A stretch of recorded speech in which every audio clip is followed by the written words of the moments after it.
Hello and welcome back to another awesome edition of Five Things Friday.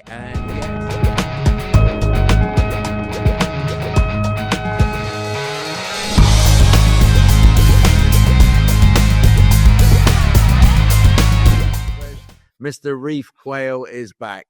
Thank you, Alex. I've had a wonderful time in New Zealand, skiing with my family. It's not something I've done for a long time, but it was a wonderful trip. And I've come back a little bit euphoric, actually, just having such a wonderful time with the kids and my wife. It was awesome. So I'm ready to go. I'm glad to see you back, and I'm glad to see you back in one piece. All limbs attached and none are broken. I am a little battered and bruised, I must say. Oh, okay. All right. And for the sharp-eyed listener or watcher, you'll see that Laura is missing. Unfortunately, Laura's had an emergency of a baby kind, and so she's not able to join us today. But hopefully she'll be back with us on the podcast next week. So, Ryf, why don't we start with you and just jump straight into this? What's top of mind for you? I think there's a few things. There's a few things floating around. I think the first thing, as I've dug into this region and moved around, you could really see how mobile the consumer is and the shopper is in this region. And all the time, consumers are taking advantage of moment-in-time opportunities.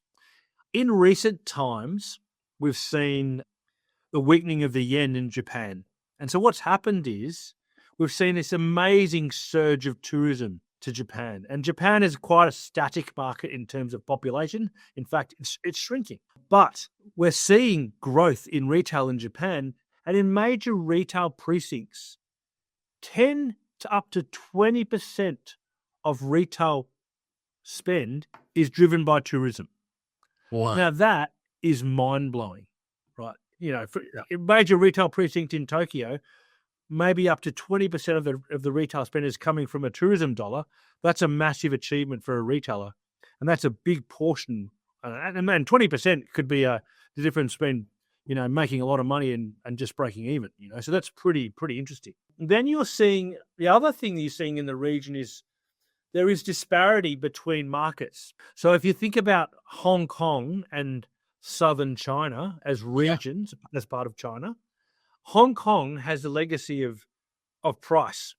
Whereas if you drive across the causeway into southern China, things are a lot cheaper. So what we've discovered is that people are prepared to invest time to find particularly commodities and things that are cheaper. So the traditional behavior in Hong Kong and southern China is to drive across the causeway from Hong Kong to China on Saturday to buy petrol, to buy groceries, to buy clothes, to buy anything, because it is just so much cheaper. More closer to home, because I spent a bit of time in Singapore, there's a little bridge that drives from Singapore up to Malaysia to a place called JB or Johor. And so that area is also quite fascinating because Singaporeans now have their insurance covers Malaysian dentistry. So they cross the causeway again into Malaysia and are buying obviously services, dentistry, massage, to clothes and food and what have you, and driving back in. There's some contentiousness around petrol because petrol pricing is different on either side of the border too. But the law says you're not allowed to leave with half a tank of gas. You've got to leave with a full tank of gas, I think. So there's those sort of things. So people, I think over time we'll see those there'll be equalization around the region. But right now, people are really taking advantage of currency and tier 1 and tier 2 markets, and they're not afraid to. And they're quite overt about it, which is interesting. When you think about the region. So that's my number one. And I think clever retailers will start to think about taking advantage of these moments in time. The second thing that really interesting, and I don't think it's unique to Asia Pacific, is the discussions around brand loyalty. A few weeks ago we talked about Gen Z, and we can never stop talking about Gen Z because in the next 5 years, they'll be the dominant part of the retail spend. But these guys are also the most connected group. So they actually have the ability to find information about anything online really quickly. If they don't go through the research process, they almost feel a bit of buyer's remorse. Have they made the right decision?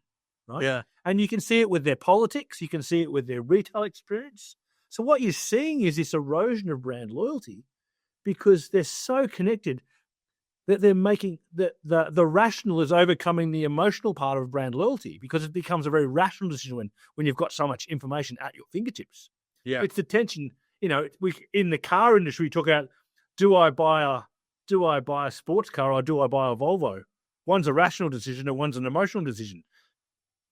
When rational and emotional clash, it's very interesting. So what you're seeing is this supplementation of brands by manufactured loyalty programs. And in Asia, and Asia Pacific particularly, loyalty programs are enormous. If you look at U Rewards in Hong Kong, it's the 7-Eleven loyalty program owned by the DFI, Dairy Farm Group, DFI. 60% of the Hong Kong population participate in U Rewards, which is a rewards program for 7-Eleven. Now, other store retailers participate in this program, but it's come out of 7-Eleven. The other week I talked about Ryan Kohler, who is from Alphamart, who's CEO of Global Loyalty Indonesia. Now, Alphamart is 15 cents in the dollar of every retail dollar spent in Indonesia. So it's a big country, right? Yeah. 60% of the revenue for Alphamart is driven via the loyalty program, right? So we're talking about massive numbers. So all of a sudden, loyalty program is removing the emotional value and putting in the rational benefit, right? And so there is a change that's happening, right? And I think Asians are, in Asia in particular, they are very rational people. Yeah. So therefore, if there's a program that drives that rational behavior, then absolutely. The last point of that is that if there's not a loyalty program, there's things that brands are doing which are rational benefits which drive loyalty as well. So we had Dion Song, the CEO of Love Bonito, speak, and she talked about loyalty in the context of knowing every customer when they walked into the store, into physical retail. Yeah. And they're doing things to create loyalty around the experience. So the one she called out was called the partner benches. Yeah. Which was fascinating. So you've got, so there's not a loyalty program per se, but what wife or girlfriend wants to be interrupted by their husband or boyfriend cutting their shopping expedition short because they're having a whinge? So they put these partner benches outside the store or in the store where the husband or boyfriend can sit on there with their phone or their gaming console and not rush the shopping experience, right? So there's other ways to build loyalty, which is a tangible benefit from the brand, right? So which is not a program. So, this loyalty, this tangible piece of loyalty where there's a rational reward as opposed to an emotional brand connection, it seems to be eroding, there's a real changing of the guard here with retail, I think. And I think Asia Pacific's, particularly Asian, Southeast Asian, North Asian countries' participation in loyalty programs really reflect that now. Very interesting. There's very little for me to comment on that because it's just the demographics of the region plays into a lot of the research about, loyalty being non-existent, about shoppers going with what's hot for that generation, people that are sort of blindly loyal, irrespective of anything. And there's not much data out there, so I can't really comment on it. Well, I it's very funny. I flipped. I was a Qantas Platinum frequent flyer. I'm Australian. Changed. And I went, and Singapore Airlines basically were our partner, and Qantas have lost their way in many cases. Yeah, I've heard. And I tried Singapore Airlines because they were a partner with the show. I had such a wonderful experience with them. I went, that's it. Change. And as a Gen Xer, that's quite a big step to take. I'm like, that's a very big thing. I know to bust away from your airline is not that's the pushing boundaries. That's for a Gen Xer. So there you go. That's incredible. My few are based around some of the changes and trends that I've seen or noted. One being that everyone loves Korean products, Korean music, K-pop, we all know. But now we're seeing these huge powerhouses such as Musinsa, this sort of online marketplace that is huge in Korea, now expanding into physical stores across China and one of my favorite cities in Shanghai, and looking at how they're going to grow their business setting up their logistics, setting up all of the infrastructure needed to expand. So I think it's really interesting, again, regionally, seeing how you do have these cultural powerhouses. And it's not just in popular culture or fashion here. Coupang being a marketplace, expanding out throughout the region. So you're seeing these, I don't know if you've got specific commentary on it. From mine, it's just an observing element, right? I've noticed this and I find it interesting because, again, when I apply it to local knowledge, we're so used to Amazon doing this and other marketplaces. And I know Laura's always talking about marketplaces, but I think with Coupang, I think with those guys though, I think you got to start with, you made the point, Korea has the product. Korean culture, fashion, beauty, pop, they have culture, right? Which means that that's a powerful piece. And so being able to export that right now is really appealing. Yeah. Coupang is, well connected with the Korean market, obviously because it's a Korean marketplace. So on the back of a really strong product, they're able to expand across the region, And I think the third thing is, I think it's also a bit of a reaction in Korea because probably 3 years ago, no, probably just after COVID even, Alibaba dropped $1 billion in infrastructure into Korea. Wow. And so that really upset the apple cart with Korean retail because they were going, well, holy cow, what are we going to do? These Chinese retailers are going to come and take everything. And there was a big lobbying of the government to put protectionist mechanisms in play. The horse had bolted by that time. But I think this Korea going out and exporting is very much a reaction to the inbound that's been coming in from particularly China. On China, and this is just, again, observing rather than commentating on the political landscape. But when you look at Chinese growth, you see, or you will notice that domestic demand has not grown as fast as they would like. But now it's a national priority or strategic priority. And I think the commentary here is how, for me, it's interesting whenever I see coalitions come together for this greater good, and the greater good is how do we get our consumers to buy local and to buy national. There are these challenges that still need to be worked out. It was an interesting observation from my perspective. Yeah, and I think that's the thing that on this point is that this is a shift in economic policy from the Chinese government, as we know. But I think that if you think about big retail conglomerates, their biggest customers is probably their own employees. Yeah. So you think about China. China's been very spoiled. They don't need international product. They've got everything can be made domestically in China. Yeah. It's actually about creating the demand to actually, because they've got the population to sustain, the electric car market or the lower end manufacturing. But I think at the end of the day, this is a shift in policy in the Chinese domestically, and I think the Chinese they want them to consume, and it hasn't always been a consumer market like some of the Western countries. So this is a shift in mindset. And then flying over to India, which again, every time I do an Indian story, it all blows my mind. Again, we're used to seeing Tata in so many different brands, but obviously Tata also makes jewelry. And what's the thing here? If we look at European brands such as Pandora, I was looking at their delivery. How long does it take for delivery in the UK? And it's about 1 to 2 days.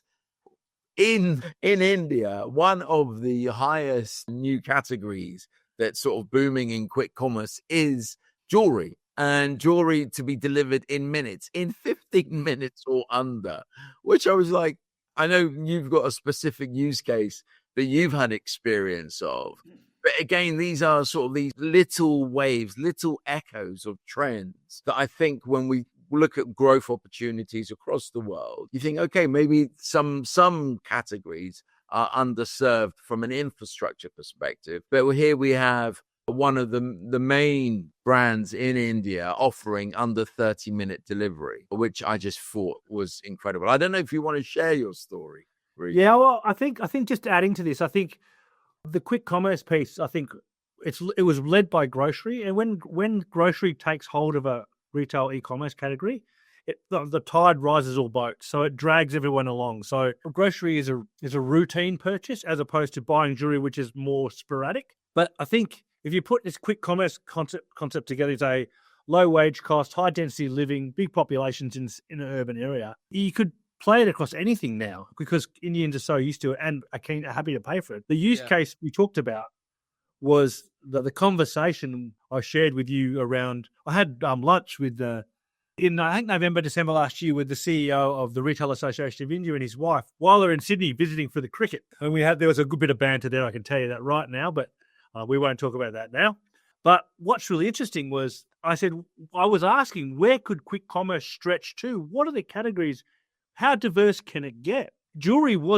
Costume jewelry was the category. Oh. So Kumar's wife was saying, well, it was our niece's birthday lunch that day on a Saturday, and said, we got up in the morning, we went for a walk, I got online, I bought a whole bunch of costume jewelry. It arrived in half an hour, all wrapped, and then we went to lunch. So, wow, it's incredible. This is not reading an article. She's like, they're living it, which is just, I'm tempted just to go to India to buy stuff that comes really quickly. Imagine that. It's like, it's just like you thought the jewelry thing today. I'm going, I can tell you a real story of someone I know who does it all the time. Yeah, no, exactly. I mean, the other thing here is the platforms that are enabling this that you can see here in the Swiggy. Yeah, Swiggy is an amazing, but Swiggy is definitely the one. They're the ones who are doing amazing things and really pioneered quick commerce in India. That's fantastic. So, okay, I think obviously without Laura, we're a little bit lost, but we're almost rudderless, I would suggest. I felt like it's almost like me snowboarding down a mountain without any directional control, which is... Forget the thing, she just insults us anyway. But you stupid boys. When you've got so many floors, I'm pretty much used to it. It's okay. And as I always like to say, on that bombshell, that brings us to the end of our 5 Things APAC edition. Okay, thanks, Sophie. Have a wonderful week. Okay, thanks, mate. Bye.